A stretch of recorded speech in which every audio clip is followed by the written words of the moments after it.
Të nderuar qytetar, miq dhe mbështetës të Aleancës për Shqiptarët dhe Vlenit. Sot duam t'ju drejtohemi drejt për drejt për t'ju njoftuar me vendime të rëndësishme që struktura tona morët në mbledhjen e kuvendit themelues të Aleancës.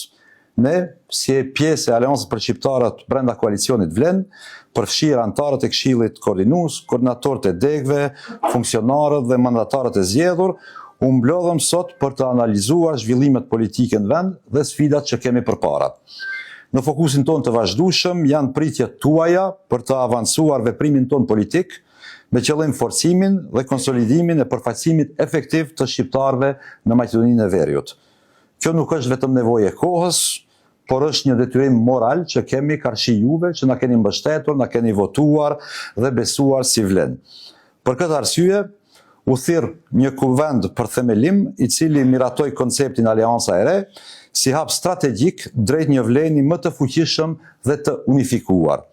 Në funksion të riorganizimit dhe forcimit të brendshëm, kemi marrë vendime konkrete me efekt të menjëhershëm. 1. Pezullimi i funksionimit të gjitha organeve aktuale deri në një vendim të ri. 2. Shpallja e një moratoriumi të përkohshëm në të gjitha aktivitetet partijake.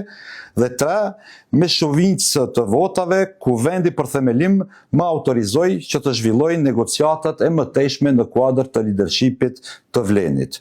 Synimi është i qartë, themelimi i Vlenit si parti politike e vetme dhe regjistruar, me shkrirje të partive themeluese dhe në përputhje të plot me parimet e barazisë, konsensualitetit, vlerave dhe orientimeve strategjike që kemi dakorduar bashkërisht deri më sot. Ky proces nuk është fundi i ASH-s son, është hapi i ardhshëm drejt një forme të re të përfaqësimit ton të përbashkët në Vlen. Ne jemi kontribuesit dhe sakrifikuesit më të mëdhenj për krijimin dhe mbajtjen gjallë të Vlenit dhe tani po hedhim hapin vendimtar për të kthyer këtë koalicion në subjekt politik të unifikuar. Qytetarët shqiptar të këtij vendi meritojnë një forcë të bashkuar, transparente dhe efektive, e jo ndarje të reja që i shërbejnë vetëm atyre që duan të ruajnë regjimin e vjetër.